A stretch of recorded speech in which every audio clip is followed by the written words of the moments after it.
Now, flexible working rights are set to be strengthened as employees will now gain an automatic right to request how they work from the first day of their new job.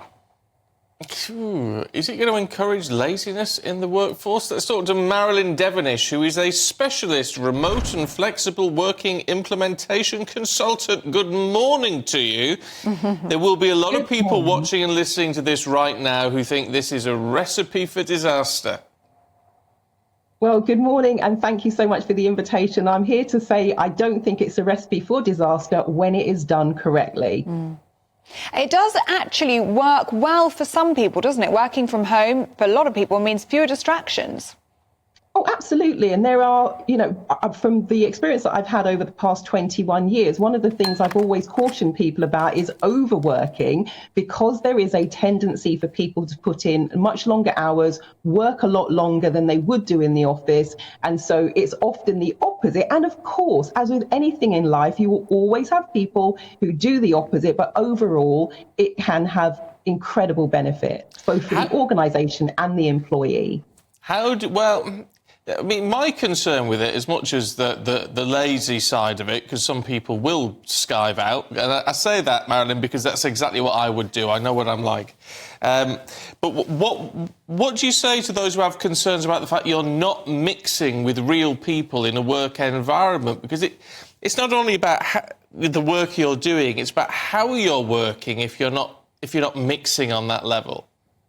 Absolutely. And one of the things I've said right from the outset back in 2003 was the whole idea of what we now call hybrid working. So making sure that those communication channels are there where it's geographically possible, having those times where you are coming into the office, and where it actually isn't, because we know we have people working abroad and they've maybe never met their teammates. They're making use of all of the technology that we have available today and having those check-ins from a mental health and emotional and psychological health and well-being perspective, and building things in terms of what you can do with regards to team building, productivity, because there are lots of things that you can do remotely with a little bit of thought and creativity and planning.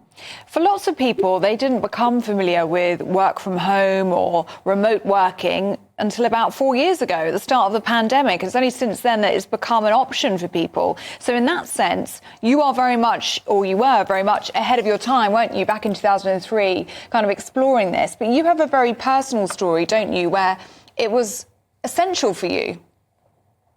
Yeah, one of the things with regards to this whole concept, and I remember I did an interview on the 13th of March, 2020. So that's before we'd had the 2 weeks to flatten the curve and people just being encouraged not to travel as much. And I had said, I predict that many organisations would struggle to get people back into the workplace. Now, at that time, 4 years ago, people were like, what are you talking about? But actually, it's been a godsend. Now, particularly with those people, let's say, who have health, mobility challenges.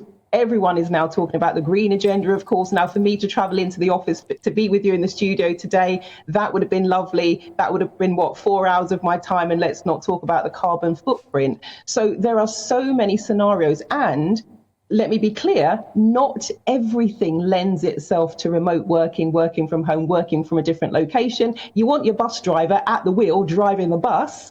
However, where it does suit, what this kind of change in the law is doing is making it possible for people to know they can ask the question and they have to get a response if it's going to be rejected, and the organisation now has to say why. But for me personally, it's been absolutely incredible, because it's also meant I can work with people across the globe right here from where I am in a very sunny Watford.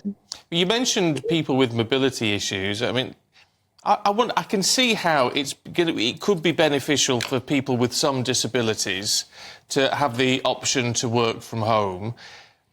It worries me. Part of me says, though, that's not necessarily a good thing. It's almost a bit sort of out of sight, out of mind, because we need to actually have people with disabilities in an office, don't we, so that we know how to see them, how to talk, how to interact with people who may not be like us. Now, one of the things, and this might sound like an odd tangent, and give me a second, you'll see where I'm going with this. For many years ago, I was a Samaritans volunteer, picking up the phone, speaking to people who were in need. that had, for the first, 30, 40 years, been a telephone service. It was a life-saving service. So I never saw, well, we had visitors, but on the whole, I never saw anyone that I spoke to. It was all by the phone. So we seem to forget that in terms of communication, now we have all these wonderful things at our fingertips, but there is still power in the human voice. There is still power in a conversation, and we can ramp that up now because we can switch on a camera, we can be on Messenger, we can be here on Zoom. So I always say to people, think about all of the senses we have, because many people, I'm sure watching, you've spoken to someone, said, hey, how are you? They've gone, oh, fine, okay. And you absolutely know they're not fine. You say, really? Do you want to have a chat? And then it all comes flooding out. That doesn't have to change just because someone isn't in your presence. So let's not just focus on, I can see you, therefore, because as human beings, we have a number of senses. And when we use those, when we tune into those, and that's where good management comes in, you'd be amazed at what can be achieved, even remotely. Marilyn, do you know what? The Samaritan's story is very interesting. It puts a different slant on it. Makes me think of it slightly differently. So that's good. It means some of us are reassessing our position. Really good to talk to you today. Thanks very much indeed. Thank you very much. Thank you so much. Thank you.